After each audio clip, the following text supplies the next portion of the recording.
Livro do profeta Oséias, capítulo de número 1, versículo de número 1 em diante, tá ok?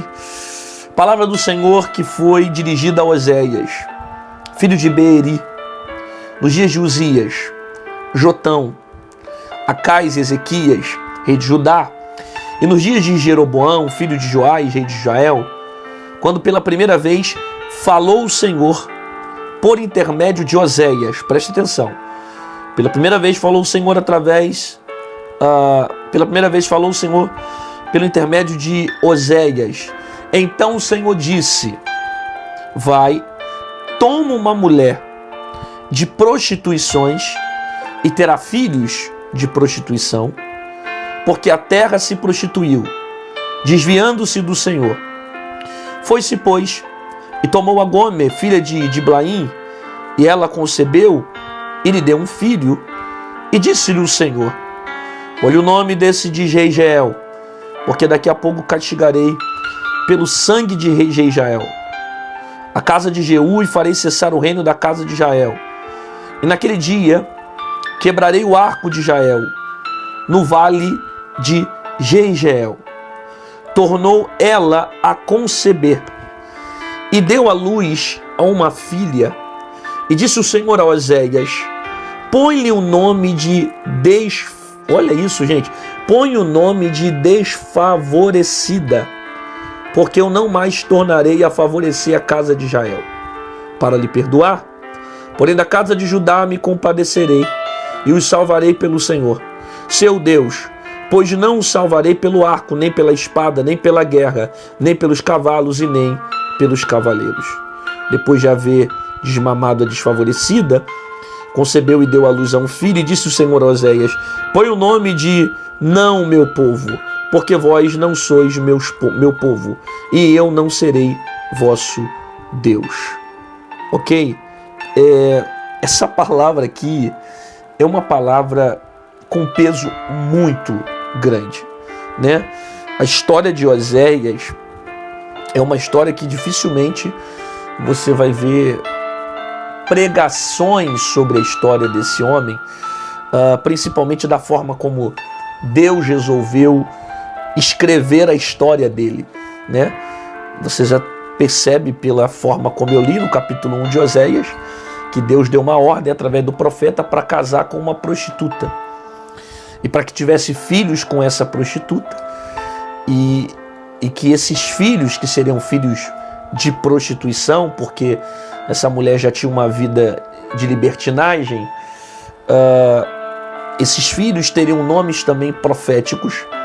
Porém esses nomes, eles dariam um significado do que Deus queria tratar com todo o povo. E quando você percebe uma história como essa, você lê e fala: o que Deus quer falar comigo numa situação dessa, num peso tão grande, onde Deus pega um profeta e manda ele casar com uma prostituta, ter filhos com ela, em cima disso Deus resolver tratar da nação. Existem caminhos que Deus escolhe para mim, como também escolhe para você, que às vezes não é o caminho que você quer ou que nós queremos. Às vezes existem trajetórias que Deus tem para a minha vida e para a sua vida que às vezes nós não queremos passar. Talvez se Oséias pudesse escolher um projeto de vida para ele não escolheria casar com uma prostituta. Mas essa foi a história que Deus resolveu escrever na vida de Oséias e fazer da história dele uma ferramenta para alcançar o seu povo. Existem histórias que o Senhor escreve e às vezes no meio do caminho nós passamos por situações que nós não queríamos viver. E o que a gente aprende com isso tudo? De repente você está passando por um grau na sua história que não seja fruto da sua escolha, porque nem sempre os nossos erros são frutos do que realmente nós escolhemos. Às vezes é o próprio Deus que permite que certas coisas aconteçam. Às vezes o próprio Deus, ele vai moldando a nossa vida selecionando a nossa vida para algumas coisas acontecerem, para que o seu propósito se estabeleça. Talvez você não está vivendo o que você quer, passando por coisas que não foi você que desejou passar, mas o próprio Deus permitiu certas coisas acontecerem. Por quê? Por causa de um propósito. Às vezes você olha a história de Osés e fala, como é que Deus pode amar, dizer que ama esse homem e permitir esse nível de sofrimento? Só que às vezes você precisa entender que Deus permitiu esse sofrimento para que através dele Deus pregasse para todo o povo. Deus falasse com todo o povo. Então às vezes é o sofrimento de um que faz alcançar a vida de muitos. Às vezes, por exemplo, é você que está passando por um certo processo na sua família, mas que através dele, desse processo, você vai abençoar teu filho, abençoar teus netos, abençoar teus bisnetos. Às vezes, um que sofre, e Deus usa toda a trajetória para pregar para a sua família.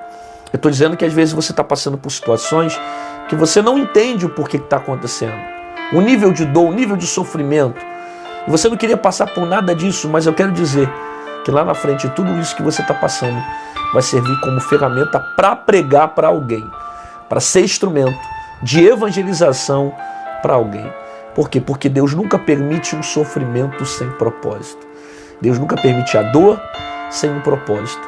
Existem coisas que estão acontecendo para um bem maior, que talvez você não entenda agora, mas lá na frente você vai entender e você vai compreender que Deus tem um plano sobre todas as coisas, inclusive quando as coisas dão errada, quando tem sofrimento, quando tem dor, Deus permite dificuldades acontecerem para que Ele seja adorado. Pai, obrigado pela Tua palavra, que nos ensina e nos confronta. Abençoa essa pessoa que parou para ver esse vídeo, dê um dia extraordinário para ela no nome de Jesus. Amém. Glória a Deus, que bom que você ficou comigo aqui até o final desse vídeo, recebeu essa palavra, Deus falou contigo, concorda que tem mais pessoas que precisam ouvir a voz de Deus, então compartilha essa mensagem com alguém que você ama. Se você quiser se tornar membro do canal, aqui embaixo em azul tem um botão chamado Seja Membro, clica nele e você se torna um intercessor. Se você quiser ofertar no meu ministério, aqui do lado tem o nosso QR Code, em cima tem o nosso número Pix. Qualquer uma dessas formas você pode estar semeando e fazendo aquilo que Deus tem colocado sobre o teu coração. Te aguardo aqui amanhã, às 6 horas da manhã no Manhã de Paz, e fica com essa palavra no teu coração. Às vezes, é o próprio Deus que permite certas coisas acontecerem. Ele escreveu a nossa história e já estava na história as feridas, os processos, as perdas, as guerras, as crises, para que lá na frente alguém fosse alcançado. Quem sabe alguém da sua família, alguém da sua igreja, alguém do seu ministério, alguém próximo de você, que Deus quer usar como ferramenta para a cura, para a salvação e para a libertação. Portanto, fica firme, não desvia a sua fé de Jesus. Não para por causa das dificuldades, porque lá na frente você vai entender o plano, o projeto que Deus tem preparado para você. Amém? Até amanhã. Estou te esperando aqui.